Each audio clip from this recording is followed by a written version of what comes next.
This is our presentation for Renaissance Gardens, and I'm Mileena. I'm Cadence. I'm Emily.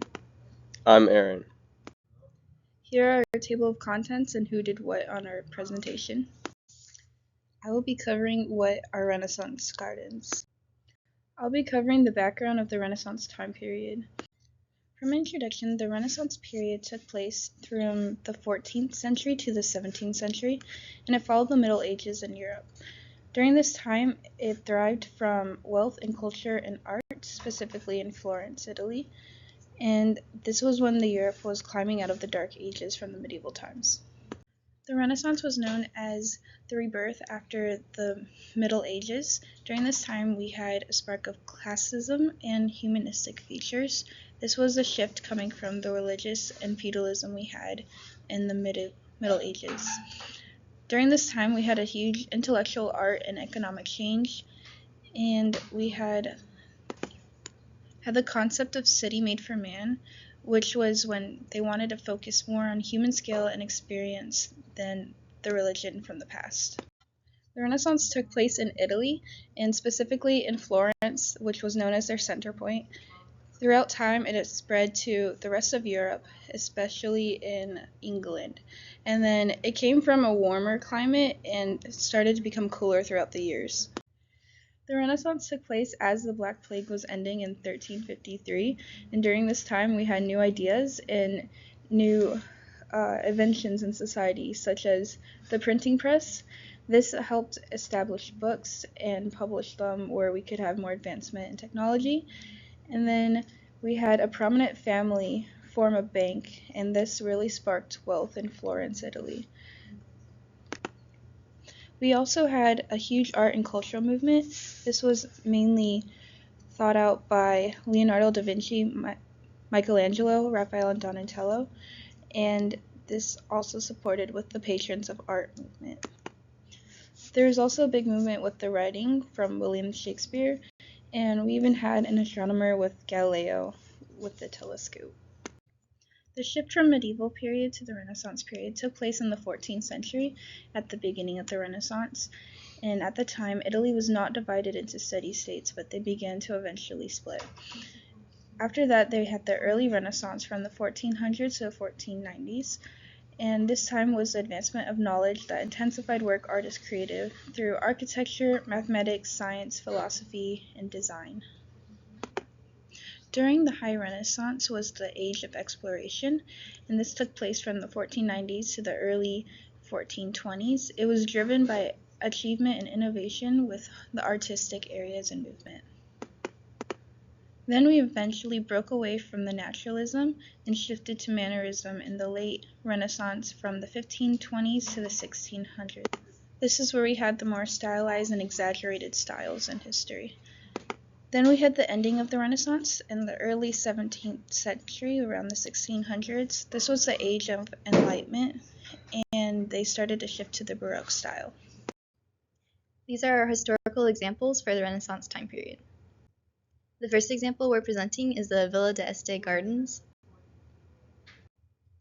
Our first example of historical Renaissance gardens is the Villa d'Este Gardens in Tivoli, Italy. These gardens were originally designed by Piero Ligorio for the governor Cardinal d'Este in a location that had previously been a Benedictine convent, but was used by d'Este for his new residence. These gardens were originally designed for the residents of the villa as a private, luxurious garden for the residents and their guests. It was an aesthetic garden meant for pleasure and recreation. As a result of the astounding design and history of this location, the gardens have become transformed into more of a tourist location for special events, including being a site used in various films. The scale of this garden is enormous, which coincides with the intended purpose of this garden, creating a sense of awe and inspiration to the visitor. The scale is seen both in the acreage of the site, which is a little more than 8.5 acres, and the sheer number and quantity of water features used throughout the garden itself. An example of this is the water feature of the Wall of 100 Fountains shown off to the side of this slide. Relationship with surroundings. Terracing is used to complement the steep slope of the hillside that this garden is placed on. The different terrace levels allow a visitor to be secluded in some areas, but then also look out into the view on other areas. Vistas include a view of the Sabine Mountains, which can be seen down the central axis of this garden and just out towards the mountain range. This all creates a steady mix of inward and both outward garden design, which focuses more on the lavish designs and intricate shapes within the garden, which is complemented with the grandeur of the surrounding mountain range. Spatial organization within this garden. This garden has a strong axis down the center of the garden, which can be seen in the image with the red line. And it starts at the house, which is the main viewing point, and leads throughout the center of the garden, with relative symmetry on both sides of the axis. There's very strict geometry and mostly straight lines within this garden, so it's more of a formal garden. And in this plan view, we can see the ornamental designs of the parterres, which include trimmed flowers and shrubs to create designs, specifically the fleur de lis, which is actually one of the emblems of the d'Este family. Landscape elements within this garden include landform, which kind of includes the existing topography and terracing that was previously discussed. This area is generally very sloped, so these terraces help the visitor walk down the garden. The siting of the buildings include a chateau, which is positioned to get a main view down the axis of the garden. Water is used in a lot of ornamental designs. An example is the water organ shown off to the side. And this actually was engineered to create sounds that sound like music being played through the water fountain.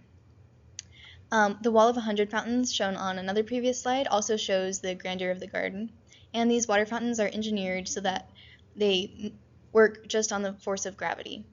And vegetation includes lots of different varieties of tall trees such as the chestnut, magnolia, wisteria, olive, and many others. Bushes are trimmed into topiary into designs such as the family's fleur de lis pattern. A lot of maintenance is required for these plants, both to maintain the health and design form of the plant. And seasonal flowers are ornamentally designed or placed throughout the garden just for aesthetic purposes. And these plants are generally arranged in lots of geometric patterns as seen from the plan view on the previous slide. And trees are actually placed in groves to mimic the natural design or natural growth of trees in forests. These gardens have a lot of symbolism, and they mainly stem from Roman influence, which can be seen in two prominent myths symbolized throughout the gardens. Both d'Este, the owner of the house, and Ligorio, the designer of the garden, loved Roman classical mythology, so lots of elements of these myths can be seen throughout the gardens. And two prominent myths told throughout the gardens are the stories of the journey of Hercules and Ovid's story Metamorphosis, mixed with local Italian traditions. And the journey of Hercules is told along the house's main axis, while Metamorphosis actually extends into the garden from the house. And this myth can be seen in the Fountain of Dragons, which is pictured off to the side, and depicts one of Hercules' labors of stealing a golden apple from the garden, which was guarded by a dragon, hence the dragon fountain. The geography of this area includes a very sloped hillside, and so this garden, or this fountain that I just changed the picture to, is the oval fountain, and in the background is a artificially created mountain to kind of serve as a metaphor for the surrounding mountain range on which the villa is placed and the gardens are located on. And the little statue up there, or I guess it's a large statue, above the waterfall is supposed to represent Cybele, and as a symbolic representation of the Temple of Cybele, which is actually located on the top of this mountain that the house is placed on. The second historical example is the San Lorenzo de El Escorial Gardens. The overview of the San Lorenzo Monastery. So the location is in Madrid, Spain, and the first designer was Juan Bautista de Toledo and was then finished by Juan de Herrera. The function is that the San Lorenzo was originally a private monastery when in the 18th century the Prince of Asturias had a villa placed right next to the monastery. Now both of these locations have been converted into museums.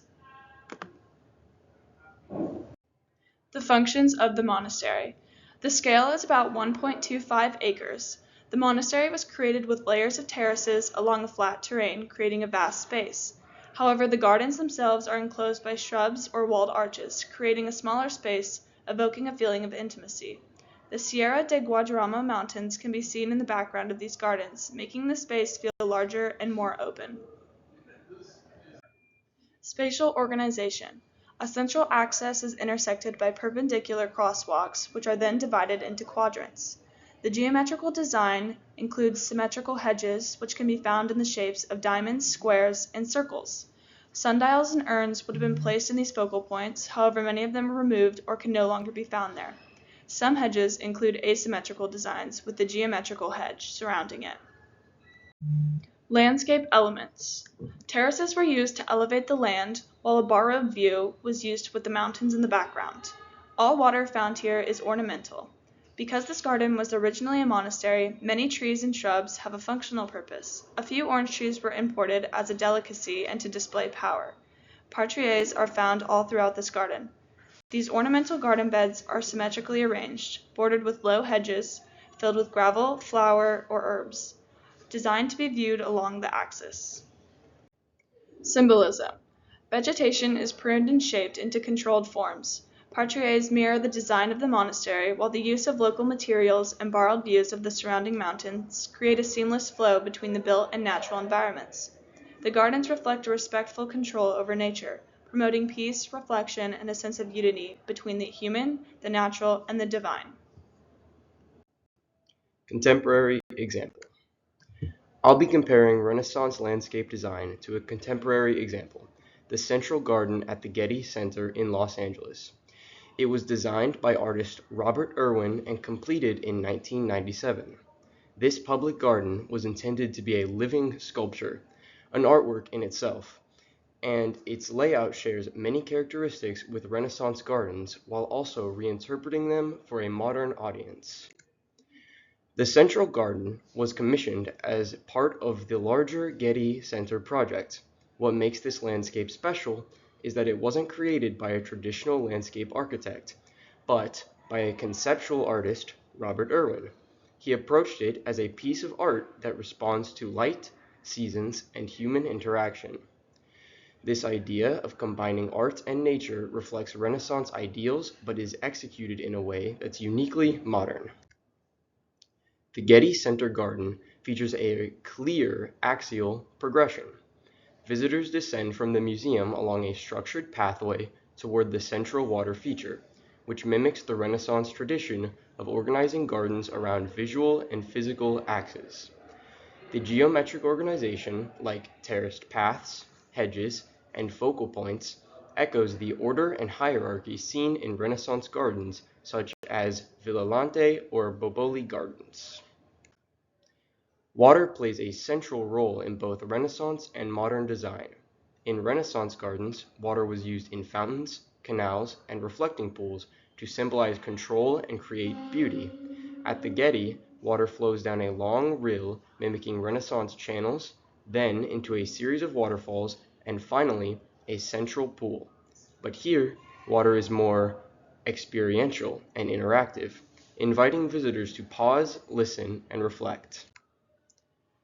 Like Renaissance gardens, which were deeply symbolic and often integrated with palaces or villas, the Getty Garden is deeply tied to the museum and its surrounding architecture.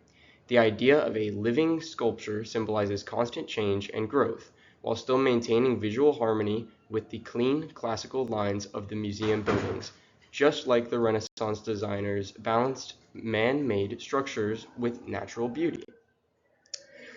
This slide shows a side-by-side comparison of some core design principles. We can see how both garden styles use geometry and symmetry, carefully designed water features, and a sense of symbolism. But their meanings have evolved. Renaissance gardens often reflected power, order, or classical ideals, while the Getty's design focuses more on sensory interaction and artistic expression.